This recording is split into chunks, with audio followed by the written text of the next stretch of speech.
Hey everybody, welcome to Kruse Control. It is Tuesday, January 10th, 2023. Thank you so much for being here again tonight. It's a Tuesday. It's a good day. We're here to talk about TV, movies, streaming, news, pop culture, entertainment, and how it affects you. And these are people that actually work in the entertainment industry. Well, today it's just Sabrina and myself here. But we have a lot to talk about. We're going to go through a lot of different things tonight. The big thing I want to talk about for our featured story will be about Prince Harry, because we haven't talked about Prince Harry in the program yet. There have been a lot of news about him, and we watched the Netflix special, so we want to talk about that. We also want to talk about Bob Iger and what's been happening at Disney since he took over. There's some changes happening because Bob Iger's like, well, it's time to make things different. We're also going to go into some other stuff that's going on in the entertainment industry with some movies, some release dates, things like that. But I'm going to get right into it because, well, it's time. So Sabrina's here for a second. I'm going to introduce her in a second, but I'm going to jump right into the news because we got a lot to talk about. Then I'll introduce Sabrina. So I'm going to get right into it. This just in. It's time for some breaking news. All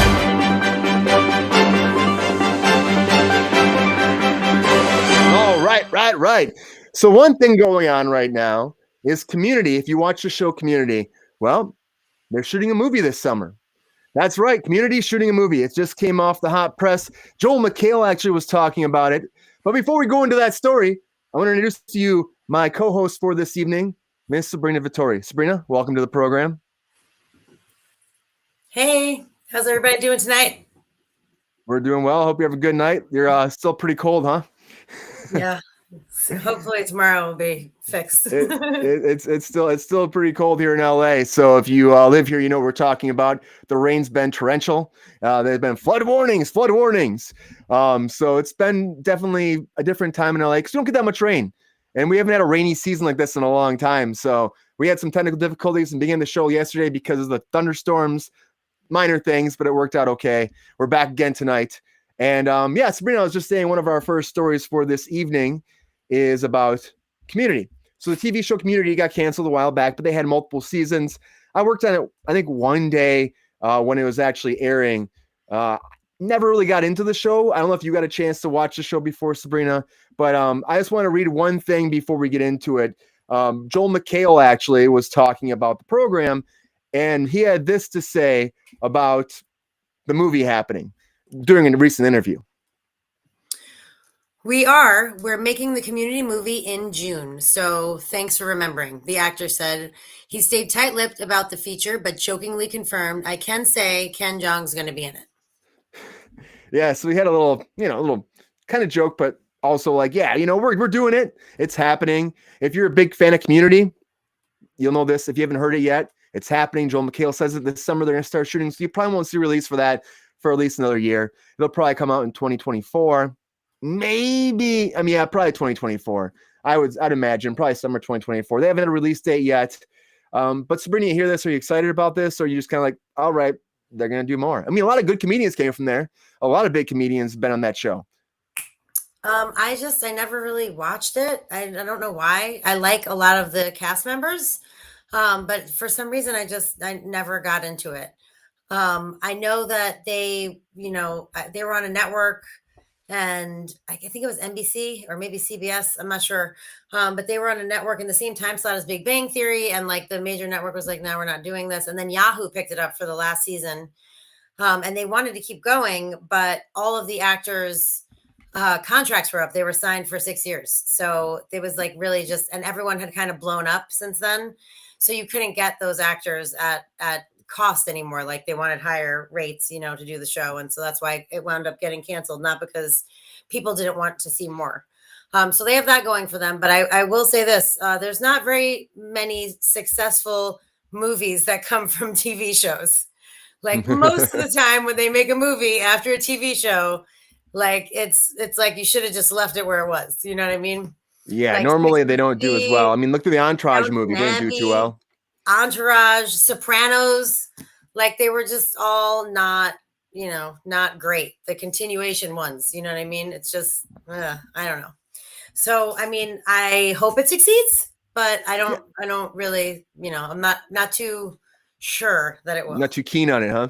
Well, hopefully get a lot of the cast members back. Of course, this is early. Joel McHale's probably he's doing press. So he was asked a question, it came up. So I can't imagine there's much out there right now at this time. The fact that he actually said that it's happening is a big thing for fans of the show. At least you know for sure it is happening, which is surprising that he would actually say that, because you know how it is. We talked about yesterday how people are sworn to secrecy about things. Again, this isn't Disney, this isn't Marvel, but still, he said it, so it's happening. So for me too, I never really got into it. I mean, I've heard it's hilarious. I know people, you know, they talk about Chris Pratt came from there and how great he was on that show too, and that led to him No, getting he was bigger not and on bigger. there. He was on Parks and Rec. Oh, I thought he was on Community. No. Well, there you go. Not for me. Not for me. So there you go. So Community, it's happening. Do you like it? Do you not like it? Let us know. This is really just one of those segments for you to know that, hey, this is happening. Leave some comments. Let us know what you think. We're going to move on to our next subject of the night. And this is another show that they're talking about, a movie, Workaholics. Now, Workaholics, they were about to start shooting. They're about to start shooting. And all of a sudden, Paramount Plus, they pulled the plug. They said, nope, we're not doing this, which I can only imagine this. They were like 3 weeks out. And then they're like, no, we're not going to make your movie now, which is very unfortunate for them. And this came out, and fans of the show too, but this came out when Adam Devine, right? That's his name. When he came out and made this statement about the project. Well, Paramount Plus decided to cancel the Workaholics movie. Obviously, the news is the loosest butthole. We were supposed to begin filming in 5 weeks. Paramount Plus told us we don't fit their new global strategy. We are deeply butthurt about this decision because we were so excited to bring the weird one last time. Yeah, scrap. It was 5 weeks. 5 weeks before filming was slated to begin, and they said, yeah, it didn't fit their, it didn't fit their new slate. What they're going with the program, which is happening. A lot of these streaming networks have changed a lot, and they've been kind of trying to restructure things. So I guess they didn't think it would fit. I mean, Workaholics was a funny show. I saw multiple episodes. I wasn't like tune in every week kind of guy, but when I watched something, I laugh. These guys were really hilarious. It reminded me of South Park, but in like, it was like South Park, but in an actual like workforce, as opposed to being kids. And it kind of had that kind of humor. It was funny. It was great. These guys went on to bigger and bigger things, especially Adam. Sabrina, you hear this? You ever watch the show, for one thing? And for two, are you excited about the movie opportunity? Again, it's one of those things too. It's a TV show into a movie kind of theme right here. So who knows how good it'll be? Can they recreate the magic? What do you think about Workaholics coming back as a movie? Same thing. I think it's just, if you want to keep going, just keep going with the TV show. I don't know why, like 5 years later, everyone gets nostalgic and they're like, oh, we're going to come back and make a movie. Like, it just doesn't make sense to me. They should have just kept going and made more episodes of the series. I think they are all funny independently and together. I think they're all friends. So I think that the chemistry would absolutely be there. It's just, plot line and all that. I mean, honestly, it's rough to do a movie from a TV show and then have it be successful, in my personal opinion, so I'm not saying, it sucks. You think you have a job and then 5 weeks before they pull the plug. That's really awful, for everyone involved, everyone who thought that they were going to be working on this. So that is terrible. But I guess I kind of understand where, Paramount Plus is coming from. It's like, I feel like this is happening a lot, with a lot of networks, and like, the whole restructuring of the DC universe. And, like, there's a lot of like that Batgirl thing that they pulled. Who did that? Was that Warner Brothers who decided they weren't going to do Batman? That was Warner Brothers. Yeah, that was Warner Brothers.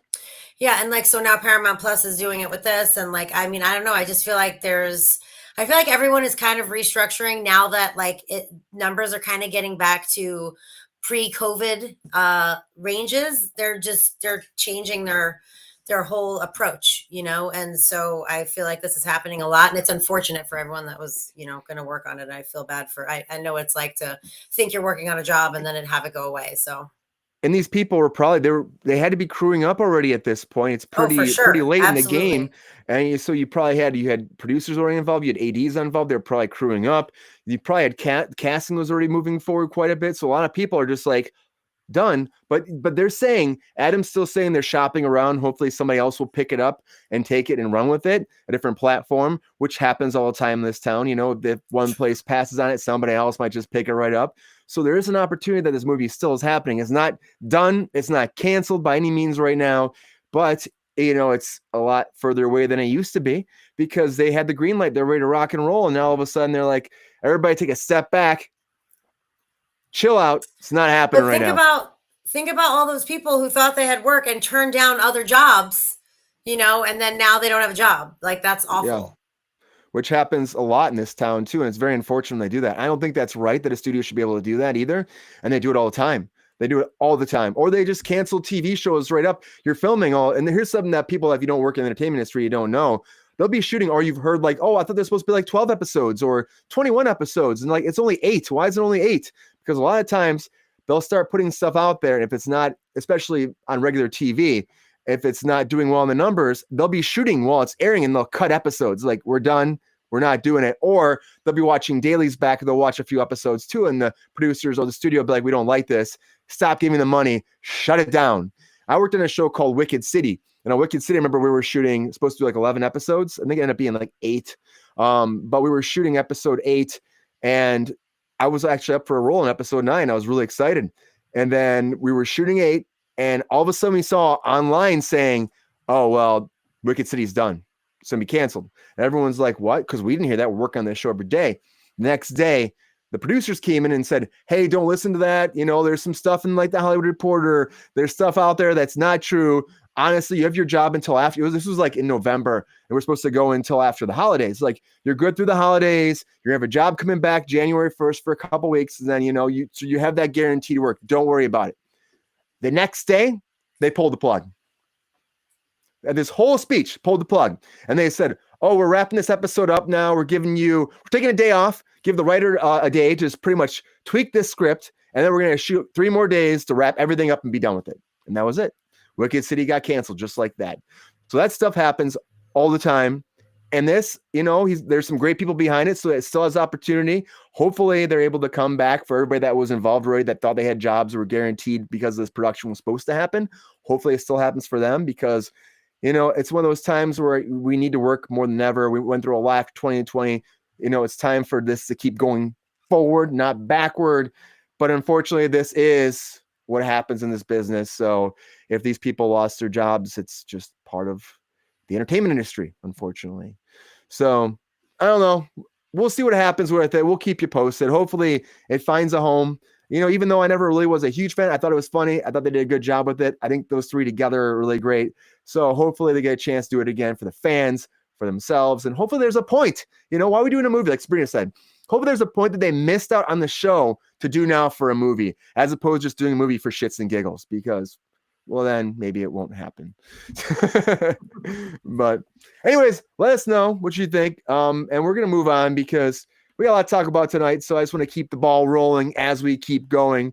I want to talk about Westworld for a little bit because we talked about before how it was canceled. Well, James Marsden came out, and James Marsden was talking about the show now in a couple interviews, saying how he was upset that it was canceled. And he says because of budgetary, of course, but he's also saying that maybe there's still hope for it because he loved the product so much, which, you know, is great to see an actor come out and support something even after the fact. I don't think Westworld will come back for more, but here's what James had to say about the whole matter.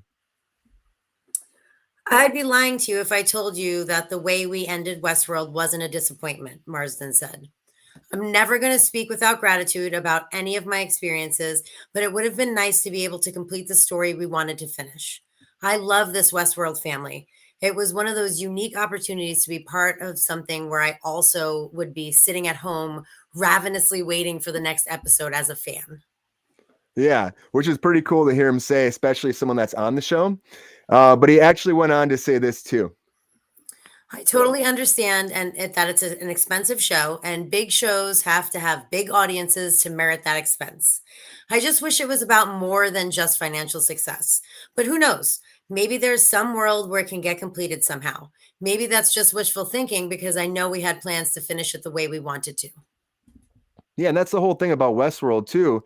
It's like when I I mean, I worked on Westworld, so it's also a reason why I want to talk about it, because it's always fun to talk about stuff that I've worked on. But I worked on the first 2 seasons of Westworld, and I actually worked for James, who's a stand-up guy. He's awesome. He's such a nice guy. He's so cool, and he's just a pro, and he treats everyone really well and with respect on set. So that being said, when Westworld first started the first season, there were all these talks at HBO that said, we're doing 5 seasons right away, doing 5 seasons at least. That was the idea. They had a 5-season arc, and they were going to make sure it's going to happen. Now, in the public, all they said was, this is a season. We'll see what happens after the first season. But behind closed doors, they were working on it already. That was happening. So the fact they got to 4 and they get a chance to get to that 5, again, expenses. That's what they keep saying. That is a pretty expensive, a loftily expensive show. When I was working on it, it was like 10 million an episode, something like that, which is a lot of money. And they would do about 30 days for an episode, 28, 30 days. I mean, that's just a guess, actually, because at some point when you're working on the show, you get a call sheet that says what you're doing for the day. The very top of the call sheet, never worked on set before, it says like day 2 of 7. That's normal. Shows are 7-day episodes. Westworld was like, initially it was like day 13 of 28, right? Then we get to day 28, all it says day 29. And it'd be like day 29 of question mark on the call sheet, because they had no idea how long it was actually going to take to finish an episode, which was insane. But that, again, they put a lot of money at it, and it shows with the production quality. Now, Sabrina, you hear this. Do you think that's wishful thinking that James Marsden's putting out there for the show to come back? Do you think that Westworld's just done now? It won't come back again? That's it? And we have to take episode 4 or season 4's ending as the actual finale for the series? I mean, I think it's wishful thinking, but who knows? Maybe they're trying to shop it somewhere else. I know that they did have a comprehensive idea of how they wanted the show to end, and it was a 5-season arc. And I watched it. I liked it a lot. The first 2 seasons were great. The third season was a little bit not as great, and then the 4th season, it was starting to get good again. It kind of left you just wanting to know what was going to happen. I, as a fan, would like to know how it finishes. You know what I mean? Like I would just like to know. And James Marsden wasn't in the 2nd season. He was not the third season. He was not in the 3rd season. And I missed him. I wished he was there. They brought in that guy from what's his name from Breaking Bad. I just want to call him Jesse Pinkman, but Jesse. But Aaron. They brought in Jesse, Aaron Paul. Yeah. And so he was in it, and there was like a whole new like storyline. And when I started watching, I was like, "What the fuck is going on here?" And it was, I don't know, it was like it took me a while to kind of get into it. You know what I mean? But then, obviously, I did eventually get into it and wanted to see what was going to happen next. I was excited for the 4th season.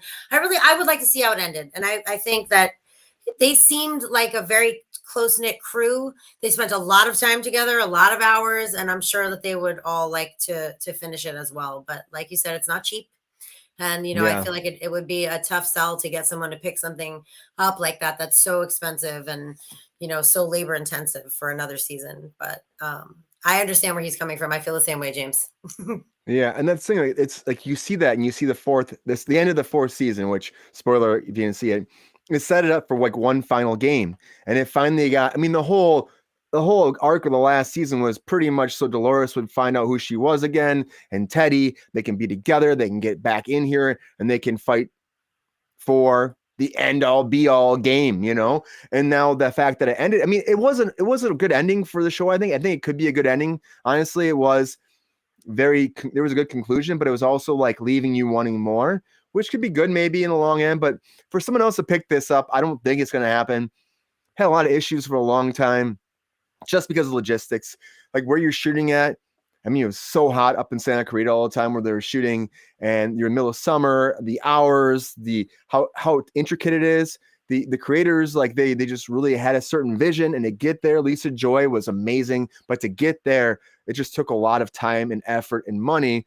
And again, it's just a hard show. You're out in the elements the whole time. Plus you have the sci-fi aspect.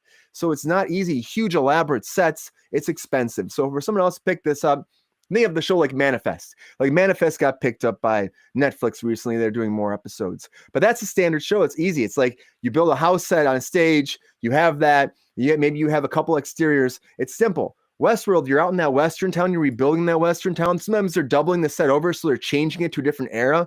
That takes a lot of time. Plus the amount of cast they have on there and the special effects. The squibs, they use practical guns. So that's a whole thing too. That takes a lot more effort to use. I'm gonna All go of ahead and it's, say they should have left Manifest where it was, okay? Because this last season was terrible. yeah, this last half, I agree with you. This last half was a little lackluster. Horrible. And I don't Oh know, my like, gosh. and there's still like another half coming. I don't know where that's going to go. But at least Westworld seemed like it was getting better and it was building up for a good finale, I thought. And the last season, you got James, my boy, back. James came back I and I was will. excited. They just found Tandy Newton, and I Yep. really wanted to see her kick some more ass. She was my favorite in that show. She was so great. And at the end, they dug her up. And like, so I'm assuming in the next season they were going to reboot her. And I don't know. She was really, really, really, really great in that show. And I was looking forward to more of her kicking ass because she was such a badass.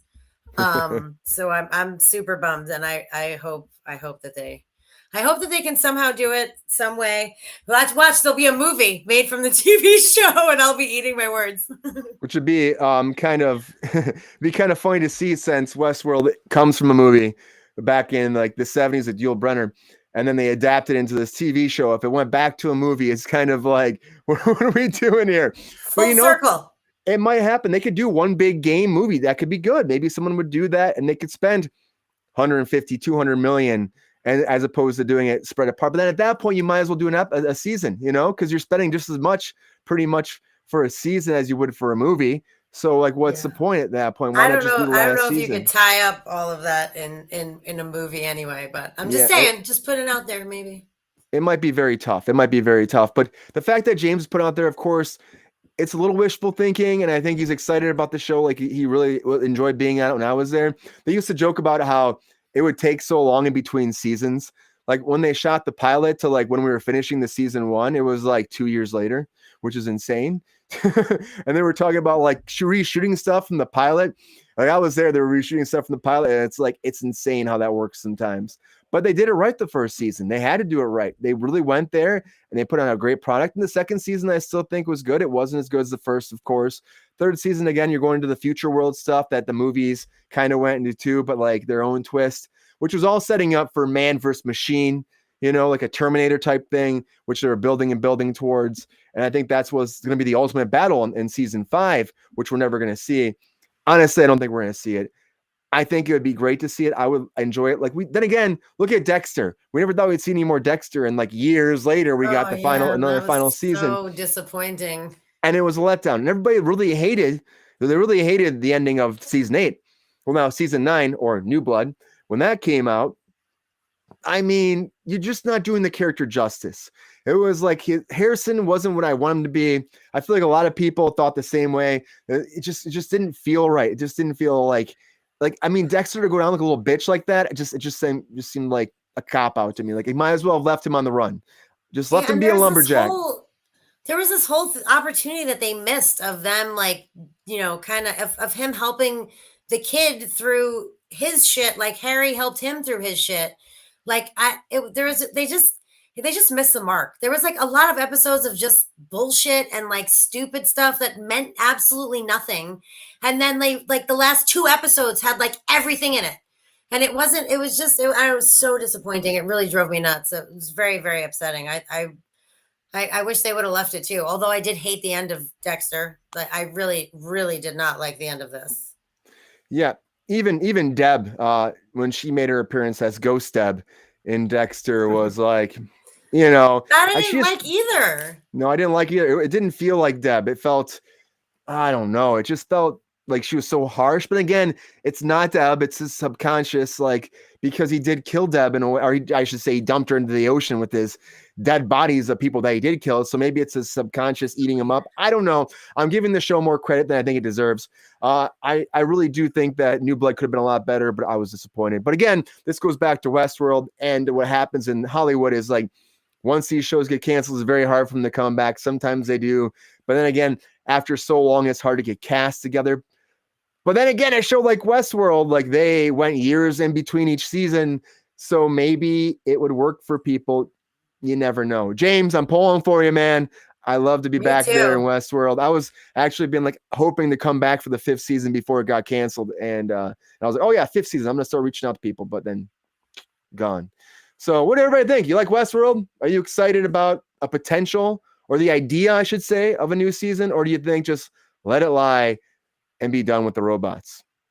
Let us know what you think. All right, we're going to move on to our next subject. And this is going into some Disney news right now. And I saw this about Bob Iger. So as you know, Bob Iger came back as the chief chairman of Disney and took back over for Bob Chapek. So when he took back over, he's been kind of going through things, trying to change things, fix things, because he thinks that, everyone knows Chapek kind of screwed up. So Bob's back. And one thing that he's saying right now is he thinks that we need to get back into more in-person working. He thinks that it should be 4 days in at least a week. And here's what Bob has to say about the matter. CEO Bob Iger said employees currently working a hybrid schedule will be asked to spend 4 days a week on site as of March 1st, targeting Monday through Thursday as in person workdays, saying it's his belief that working together more in person will benefit the company's creativity, culture, and our employees' careers. Yeah, and Iger, he actually continued on and said this as well about the whole matter.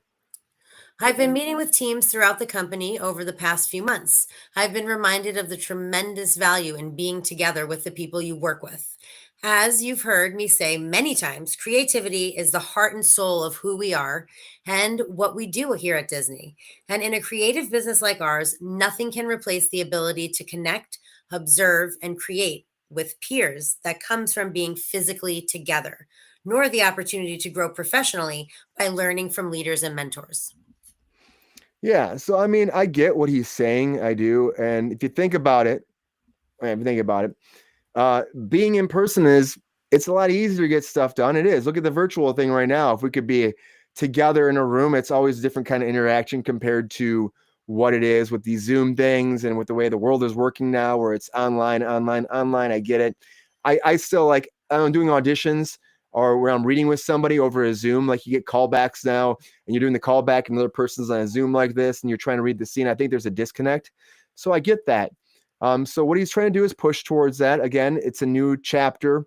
We're kind of moving forward from COVID more and more. But you hear about this, Sabrina. Do you think this is a good idea? Do you think people should be more in person, or should they be allowed to still work the way they've been working since the pandemic? Personally, I would like people to stay home because there's so much traffic in LA. Please, it's killing me. I don't know. I don't know how much more strongly I could suggest that everyone let everyone work from home, because it takes me an hour to get to work every day, and it's the worst. That being said, if I worked for Disney, and they said hybrid schedule, so that means Yeah. these people are coming into the office sometimes. Maybe it's only 2 days a week or something. I'm not really sure. I do understand what He, he's saying. yeah, and he wants 4 now. Right. But COVID's not over. I hate to break it to everybody. There's all these new variants and shit. They keep teasing like possible new mask mandates and shit like that. So if one person goes down, the whole office is going down. I'll tell you that much. But that aside, I understand what he's saying. Like if you could all be in a room together pitching stuff, and you know what I mean? Like it's a different vibe. And he's trying to come out of the little bit of a hole that they kind of got in and make the company more successful again, or basically make more money, which is insane because they own everything. And I think he's just looking at ways to do that, and this is a way to try to spark that. Yeah, which of course, he's trying to fix things. He's trying to make more money for the company. And he thinks that being in person will help that, boost that creativity. Maybe he'll actually have different meetings that'll happen. That'll be something that'll help people brainstorm better. I don't know. Maybe just being in a room with someone can get them like face to face, can get that connection. Like, we need to work on this. Maybe he's having issues that people aren't working as hard because they're doing these at home things. That could be a factor, So the fact that he's like calling for this, it must make sense in his book. I get it. Like, I still think it's better in person, but we still have to deal with this. We still have issues. We still have people that have, can be sick really bad. They can spread this shit everywhere. I get it. But for him as a business person, looking at the whole company, he's going, how do we fix where we're at right now? How do we get this back on track? How do I pick up the pieces from the guy before me, because Disney was going down and having a lot of issues over Chapek. So for him, I mean, get if you think about it, if you're working from home, right, and you have a problem with something, and if you were in the office, you could be like, "Hey, John, did you get that memo I sent you about this? What do you think about that?" And they can come over, you can have a conversation. If you guys are home, like you have to call somebody on the phone or email someone and wait for them to respond, and then like it just probably takes longer to get things done. Not being together. Also, in addition to inspiring more creativity or whatever bullshit he spun. I feel like it's more practical to get things done in a timely fashion if you are in an office and everyone's there. If you have a problem, you can go to this department or that department or whatever, you're there. If you're home, there's lag time response, waiting, someone didn't answer the phone, someone's in the shower, someone's in the bathroom, who knows? I definitely understand his point. If I was an employee and I was working from home, most of the time I'd probably be bummed that I had to go back to the office for more days. But Lionsgate is also doing the same thing. Yeah. They also are restructuring a 4-day work week as well. So, which is still kind of nice to think about it. Now you get 4 days in, day at home. That's not bad. And look at the positivity sometimes for all this, it's like the ray of sunshine. So now you get to be home still for a day of the week and still work and not have to drive to wherever you're going again. If they're here in LA, traffic sucks. It's back to normal. Gas prices that doesn't help suck. Traffic, because Friday everyone goes out of town. It's the worst day for traffic. Yeah. So why don't you take Monday off? And then I can have at least one day. Which I would like a Monday off. Everybody hates Mondays. I mean, you're still working, but you don't have to get up and go to work. It might be a little bit better, easier for people. But I get the whole in-person thing. It's like you got to eventually be in person. There's a lot of stuff that's harder to do over the Zoom thing. There's a disconnect. There just is over the whole virtual thing. There's problems with the whole connectivity sometimes. Sometimes there's like lingering. People are wearing their underwear, only. That's a problem too. But, people getting themselves in trouble doing that. So Bob Iger's stand up, it's not a problem. Yeah, but some people like to stand up and do that. But anyways, so that's what Bob Iger's doing. Little changes in Disney. It's good changes, I think. I think it's going to hopefully help them. I believe in Bob. I think that Bob's going to get it back on track. I hope he's already looking at a lot of things that were wrong, and hopefully he fixes it. I don't know, the theme park stuff. He's supposed to be fixing the prices. He's trying to help the consumers. I don't know. We'll see. We'll keep you posted. Just some little Disney update. Now we're going to move on, though, because we have a lot to talk about. Again, as always, I want to bring something else up, because yesterday we were talking about Avatar. Right, we're talking about Avatar, and then I saw this. I saw the trailer come out for what? For what's coming out again? Titanic. That's right. Titanic, the number 3 movie, highest grossing movie ever, is coming back to theaters just in time for Valentine's Day. That's right. February 10th, Friday, February 10th, you can go out and watch Titanic once again on the big screen. And here's the announcement about it right here. So they're saying James Cameron's Titanic is making a comeback. Titanic is coming back to the big screen, a remastered version to celebrate its 25th anniversary. According to Paramount Pictures, the classic disaster film will be playing on screen for a limited time starting on Friday, February 10th, ahead of Valentine's Day this year. Yeah, pretty much what we said. But so it's coming back. Again, it's going to be released in 3D. It's going to be released again, probably in IMAX. It's going to be released in time for the Valentine's Day holiday. But for me, I think of this and I say, I see what you're doing, James Cameron. I see totally what you're doing. You're afraid, man. Don't steal this from me. Do not steal this from me. This is my point. How dare you? How dare you take me off camera and steal my point? You can get in there. I see what he's doing. I said this yesterday. That's how he keeps his movies in the highest grossing movies of all time. He keeps re-releasing them so that they make more money. I said it yesterday about this Avatar bullshit, and now he's doing it with Titanic. It's ridiculous. For him, it keeps him in the top, grossing movies of all time, and he can hang his hat on that. But really, you're cheating. I said it yesterday. I'm going to say it today. You're cheating. You are cheating, and it's not fair. Yeah. Well, to me, it's like not a lot of movies. Bullshit. Not a lot of movies get the opportunity to go back to theaters. Pretty much none. It's a very small fraction. They're usually the ones, again, that make the most money. They're like, oh, we're going to release it again. But to me, the same thing like Sabrina says. It's just like, okay, they're the highest grossing movie, but it's off of false pretenses because they've been in theaters 3 times, as opposed to the other movies have been in theaters like 1 time, you know? Exactly. And that's what they do. It's not fair to the other movies. Like, how do you even know? They already said they put in inflation. It's all factored in, which I don't even know if I believe that.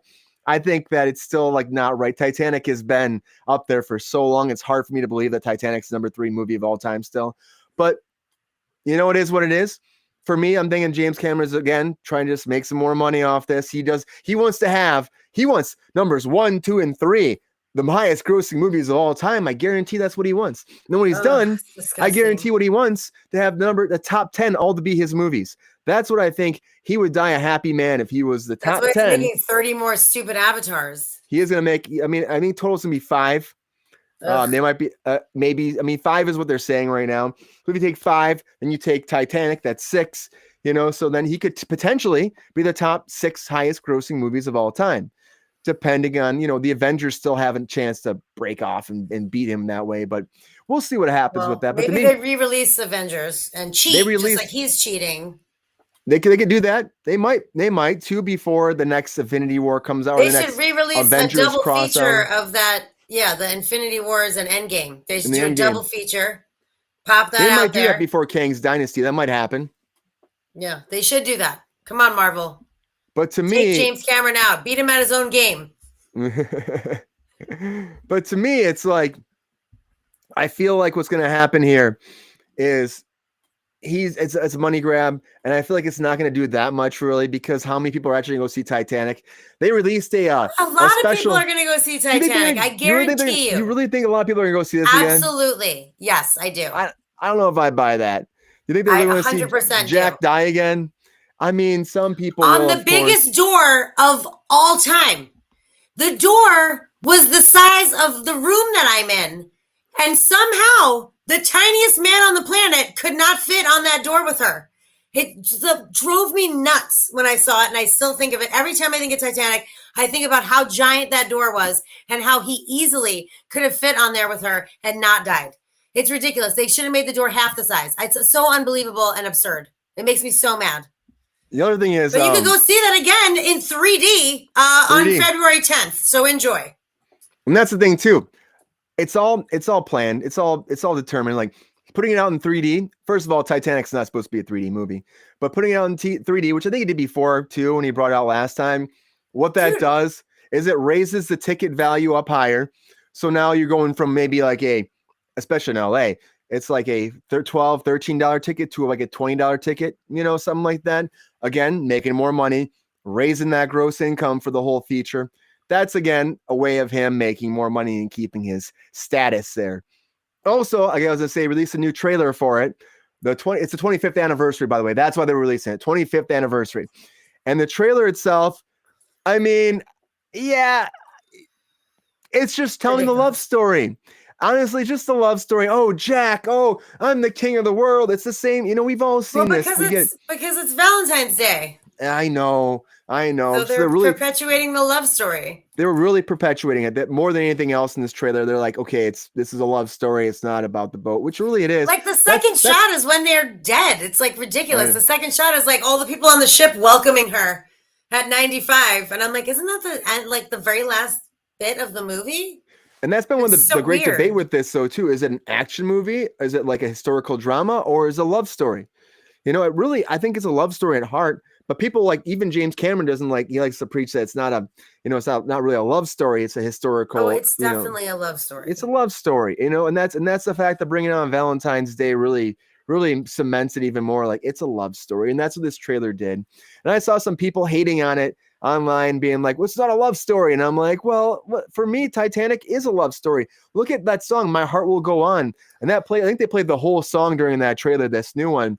But I'm sorry. Did you call it a historical drama? Yeah, it could be a historical drama. People like to look at it. No, it can't, because those people were not actually on the Titanic. That's all fake. The only thing that is historical about it is that the boat sank. I know, but still, they'd like to call it a historical piece. And then they sent out the lifeboats not full. That's what happened. There wasn't enough lifeboats. Yeah. They sent them out not full, and the Titanic sank. That's about the only historical bullshit that's in there. And the boat sank. That's a big. It hit an iceberg. and the captain went down with the ship. But the cool thing is, I think actually, Kathy Bates' character may have been real. I think she was the unsinkable Molly Brown or something. She may have been a real person. I do kind but of. the rest of them were not real. Kate Winslet's character was not real. Leonardo DiCaprio's character wasn't real. All that was made up for what, Brian? The love story. So let's rein it in, people. I do kind of love the music in it, though. Let me say that the music really is like, I hear that song. And it's a great movie. Yeah. I had zero problem with the movie. Aside from the fucking door, it's a great movie. Yeah. Aside from that door, she was being selfish. She should have got him on that. She should have saved his life. Being selfish. That's bad direction. That's on James Cameron. He should have had a smaller door. Yeah, there's no way. Like, I mean, come on. She could have fit him and 2 other people on that fucking door. This man loves water, by the way. I just want to say that. He just loves water. I mean, this new one, I think he was itching to get that water in that new Titanic, and of course, or the new Avatar. And also, if you look at he has all these documentaries where he's deep sea diving, and he actually has explored down there to the Titanic trying to find the mysteries of it. And one of the cool aspects of the movie itself was like actually recreating it based off the actual boat, which is really freaking cool how they were able to make you almost feel like you're there. And that's also part of the magic of this whole story is like, if you weren't there at that time, it's such a historical thing for us. How many people will be lost at that time? The unsinkable ship, to see it, to relive it. I know a while back they were going to actually rebuild the Titanic, and I think it's still in production. I don't think it's happened yet. And the whole idea was to actually that's maiden voyage was supposed to be the same path the original did. Now, who's going to get on that boat? Now, who's going to do that? Not me either. I mean, I might go on it after a few times. I don't even know if I would do it. I feel like you're jinx. Thank you. I feel like that's jinx. Like, let it be, right? Let it be. But they're going to recreate it verbatim back to what it was, and they're going to sail people again, same path. They said the iceberg shouldn't have been there, but it was there. How do you fix that if you get into a situation like that again? There weren't enough lifeboats. You know, a lot of people died. It was freezing. Well, I'm guessing they'll put the right amount of lifeboats on board, Brian. maybe not. I mean, that's for the new ship to find out. We'll see. Anyways, what do you think about Titanic? Are you excited about it coming back to theaters? Do you think that it is the best love story of all time, and you're happy to go on your Valentine's date to go see it in the big screen once again? Is it going to take you back again when you were a kid, or when you were first met that first loved one? Or are you going to say, James Cameron, just stop? We do love the movie, but just stop. We see what you're doing. Let us know, and we'll talk about it later with you if we get some comments about it, because we'd love to hear from you. So anything you say to us, we love to chat. We've been doing the show once in a while. If you're chatting along with us, we'd love to comment and talk with you. Please, please, please talk to us back. And now it's time for that time in our show for our featured story of the night.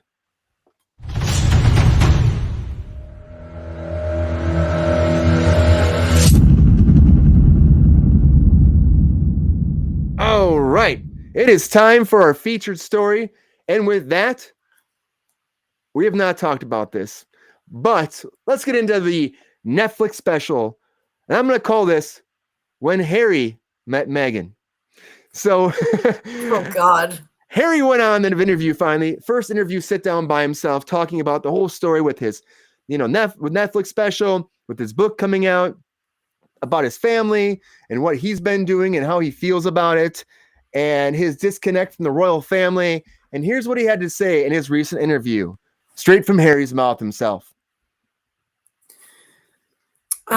He was saying that he was relieved that it was complete, the Netflix documentary and the book Spare, one being our story and one very much being my story. They were look-back projects, he explained. They were necessary. They were essential for historical fact. I don't want my kids or other people at that age growing up thinking, oh, wow, that's what happened. Yeah. And he actually went on to say a little bit more about the process. It's been a painful process. Cathartic at times, but going back over old ground to be able to get these projects right has taken a lot of energy, and there's a lot of relief now that both of these projects have been completed, and now we can focus on looking forward. And I'm excited about that, he continued. Yeah, so now the fact is, they got this out there. He says he's feeling excited about it. He's been able to tell his story. He's been holding back for so long. Again, if you watch the Netflix special, which we did, watched it all, both parts, yep, sat through it.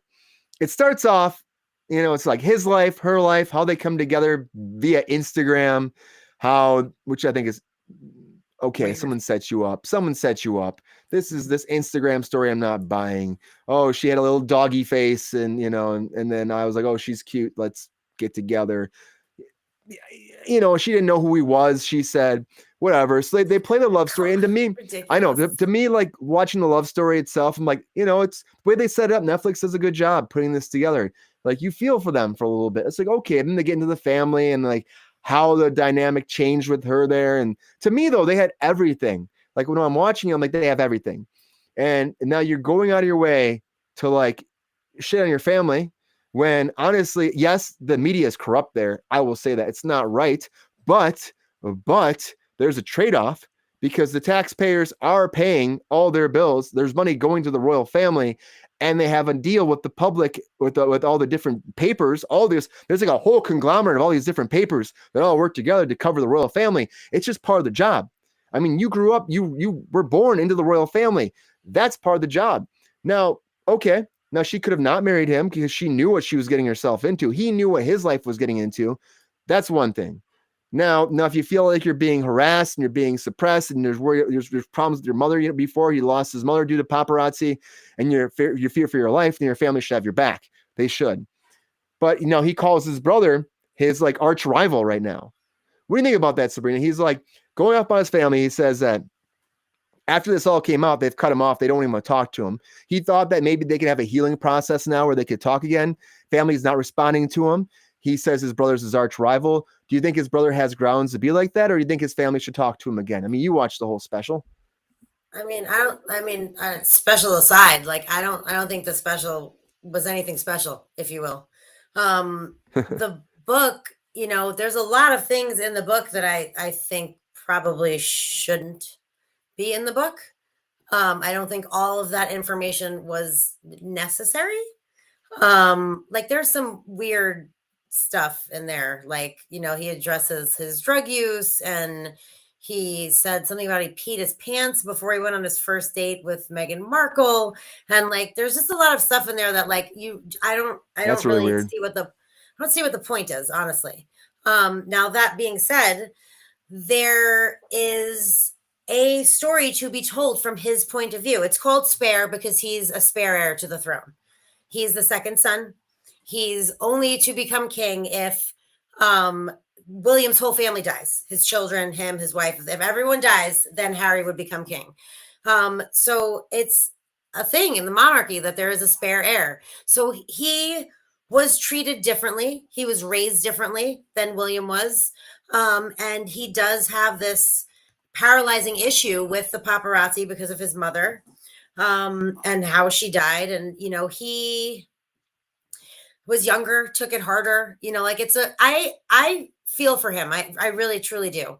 And the way that the royal family is, the way that the monarchy is, like there are just things that you don't do. There's protocol. And if you break that protocol, there are consequences, period. Like it's how it is. It's like, shit that goes on here with our government that's fucking stupid as shit, but you can't change it because that's the way it is. You know what I mean? Like, because the framers in 1776 decided this is how it's going to be. That's how it is. It's fucking ridiculous. But it's the same way with the monarchy. And there's only little changes that can be made. Like the queen, allowed him to marry her, even though she's divorced. That was the whole thing. You couldn't marry someone that was divorced, which was the whole thing with Camilla and Prince Charles, because they were in love, but he couldn't marry her because she was divorced. Like there's and she allowed like certain things and like, broke down on the rules like a little bit, but you can't just go buck wild. And honestly, the documentary didn't make me like either of them anymore. Like I feel like she kind of has him pussy whooped and kind of made him do all of these things, which is sad.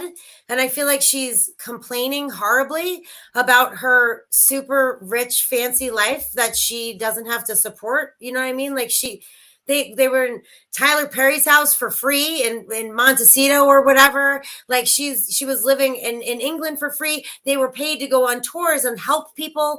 Like how great would that be if someone paid you to be a philanthropist, to go around and help, cultures that like needed things, like to help people who are starving, to help people, who are impoverished, like to be a role model and help people and get paid to do it.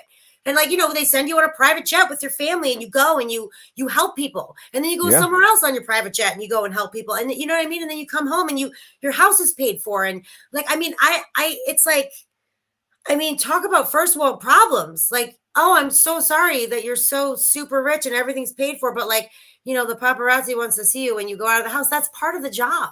Yeah, it's part of the job. It's also the same thing as being a celebrity. If she went anywhere now in California, people are going to take pictures of her. That's what paparazzi does. Like ask any star, anything. Look at TMZ.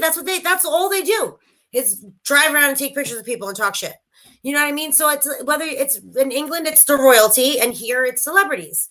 And you left England royalty to be an American celebrity. So I don't really see how you're so happy and at peace now. It's like, I just don't get it. I think it was like, I don't know. I just think it was too much and unnecessary, and it caused a lot of stress, for the monarchy and for Queen Elizabeth. And I mean, it's just, I don't know. And she just passed away. I feel like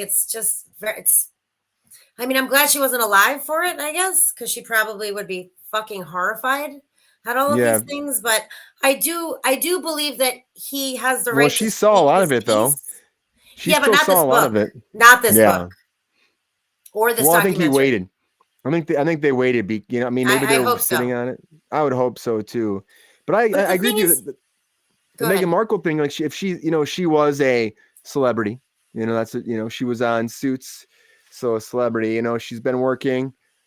The thing is, she chose a career as an actor. So if you choose a career as an actor, you know that you're going to be in the limelight all the time. People are going to be looking for you, taking pictures, just like you said. So like to me, if you're going to marry, an heir to the throne, like what the job is, what it is to be in the limelight, what it is to have people looking after you, what that is. With documentaries, sometimes I feel like it was almost set up where they're like, oh, do you see that behind us? They're taking pictures of us. Do you see that guy on that rooftop? Do you see him? You know what I mean? A lot of it seemed contrived. Yeah, a lot of it did. And I'm like, come on, like honestly, that's part of the job, and most actors deal with it. And I think the good actors can, like, the good celebrities are able to be able, like, this is fine. This is just all part of the job. And they smile and they wave. That's all I do is wave. And you make it worse when you don't do that shit. You make it worse. Now they're gonna be chasing after you, and like and bad things can happen. But to me, they just really should have. I don't know. They should have. For me, she should have been smarter about this. I feel like you have everything in the world, and they were set up in a way where, I mean, like Sabrina said, first world problems. Anything you want, they say they want to help people out, which they have been. And like he was taking all these trips where he was going out by himself to help out these people in a different country, and then she went with him, and then they were able to give back to them. They were able to use the crown to actually give help out people in ways that no one else has done in the family. And there was a big problem where they were actually going after well, I guess his sister-in-law was upset because people liked him more, and he's not the heir to the throne. His brother is. So they had problems like that too, which is interesting. Like, you are apparently liked more. The queen apparently liked Meghan. She was fine with her. So like, why is there all these problems? I just don't understand. Like, the job, what it is. You have every opportunity. He's saying that they were feeding bad stories to the press to make the press turn on Meghan. Well, there was because they liked Meghan and Harry more than they liked William and Kate, basically. Yep. And then he was saying that his brother was leaking stuff. Or the one thing that was kind of interesting in the whole documentary was about, there was an email that was sent to Charles that leaked. And it was like one of those things like who leaked it. It was either Charles or it was like Charles' assistant, So it's like maybe Charles was leaking stuff about them too because he didn't like it. They were changing the whole dynamic of the crown, and maybe people don't like that, But the thing is, his brother and him, like your brothers, you can fight and all that, but they should be able to, at the end of the day, get along somehow. And his brother's going to be king. Like, what's he gonna? He's not going to fuck that up. I mean, he's got the weight of his shoulders. The whole crown is on his shoulders, you know. So he's got to walk the walk and step the step, and you know, and Harry didn't have to do that, and so Harry didn't. Yeah, I mean, he does have to. He does have to do it. He's still a prince. Like, you still don't behave the way that he behaved. You still, and like the other thing that really pissed me off too is that she, on camera in this documentary, pretends like she had no idea what the fucking British monarchy was. Like, she had no idea that you had to bow to the queen, and like, no, like, it's like, bitch, please. I mean, literally, you'd have to live under a fucking rock to not have seen any coverage anywhere ever of the royal family. Like, literally living under a fucking rock. I don't seek it out, but it's everywhere. Like, there's no way that you have never seen, unless, you know, you're an idiot and like you don't choose to engage in anything. I mean, like, there's videos of presidents, world leaders meeting the queen. There's videos of like all of their weddings. There's like there's so many times the monarchy has been in American media. So I don't know what kind of bullshit you're trying to sell, that you didn't know that you had to bow or curtsy to the freaking queen. Like, let's be real. She's like, what? What do you mean I have to curtsy? That's crazy. It's like, bitch, please. It's insane to me. And I'm glad he's happy. What? How about that wedding? Oh, I know. The wedding was insane. You have such a huge wedding, and it's like the fairy tale wedding. There's people in the streets, like thousands and thousands and thousands of people lining the streets wearing. I mean, that's what a big deal the monarchy is there. You know, and he kind of shit on it a bit. And then he expects them to call him back and be like, oh, everything's cool. But like, I mean, it's going to take some time. And also he said that he hopes that they can talk and that can be private. When you just aired all of the dirty laundry to everyone in the world, and then you want the conversation between you and your brother and you and your father to be private, that's kind of ballsy. I do like him. I do believe he was raised differently and treated differently, and, you know, kind of always felt second best and had a lot of issues and was, you know, less prepared or didn't take it as well as the brother, like dealing with his emotions with losing his mother, you know. But at the same time, I think it's like very, very, very presumptuous. And there's so much good he could have done. To assume that people are going to watch it and be like, oh, well, we love you guys now. It's so perfect. I totally understand why you did what you did. There's so much more good that they could have done together, still being involved too. And they were trash talking the house that they lived in too, like their free house, their cottage. She was like, you think it's like a castle because it's called like whatever the fuck it was called, something castle. And she's like, but it was just like an apartment. I'm like, oh, I'm sorry that you had a free apartment. Like, that's insane. Like, just stop.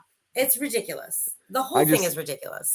She wanted I think when she got into it, she thought it was going to be like a lot more glamour than it was. I think that's kind of what it came down to, and it wasn't what she expected to be. And then, you know, and he said in the documentary, like, she gave up her whole life for me. Now I'm giving up my whole life for her.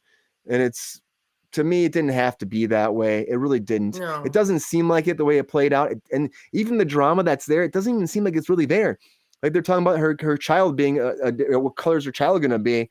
And it's like, they won't say who said that, but they'll say everything else that's dirty. You know what I mean? So like, okay, well, clearly I bet nobody ever said that, but you never know. Like, you know, you see how white he is too. And whatever. So I just think that it's just insane to me that they're fighting right now over this, and that they got to this point. And he shouldn't have let it happen. He should have been able to talk to his family about it. I don't know about this racist shit, honestly. Like, they let him marry her. They got the blessing for him to marry her. The queen loved him and loved her. I don't see how that is a thing. Like, I really don't. But if it was going to be an issue, it would have happened. They wouldn't have been able to get married. The queen would have said, "You cannot marry her," and then that would have been that. Well, yeah. I mean, he probably would have married her anyway, and all this would have happened sooner. But you know. It is what it is. I do feel for him. You know, it is what it is, you know, and hopefully his kids I feel for him. I do not feel for her personally, honestly. I feel for him too. I mean, he lost his mother at a young age, being torn from his family now. Everything that he's known and loved and grown up in, his country, he left it all behind. And it's tough. And he's in love, and that's what it happens when you're in love sometimes. Just shit falls apart. Not the way we expected it to be. I just hope they're very happy and that, you know, they remain that way. Not everybody can be excited about the love you have and can support you the way that you expect them to support you. That's just life sometimes, unfortunately. But I hope the best for them. I hope the best for him. They have a couple kids. I almost feel like the kids are going to want to go back, and that'll be an interesting chapter that we'll talk about someday, where his kids are like, well, I could be a prince and a princess. You know what I mean? I can see that being an issue. But you never know. What do you think about Prince Harry and Meghan Markle? Like I said, when Harry met Meghan, this drama began. And who knows when it'll end. I'm telling you, not anytime soon. Anyways, we got to go. We're at the end of our show. Thank you very much for watching, everybody. Thank you. Thank you, Sabrina, for being here again. We want you always to like and subscribe and share this video and all of our videos on YouTube. We're on Facebook. You can find us on Rumble. You can find us on Odyssey. You can find us on all your audio platforms, whether it be TuneIn or iHeartRadio or Apple Podcasts or Spotify. You can find us everywhere. Amazon Music. You're driving to work in the morning. You're like, what should I listen to? Listen to Kruse Control. That's all I'm saying. Thank you so much. Again, subscribe. Takes 2 seconds. Thank you. Have a good night. We'll see you again tomorrow. And thank you again for joining us on Kruse Control. Everybody, have a good night. See you tomorrow. Bye, guys. Take care. Bye.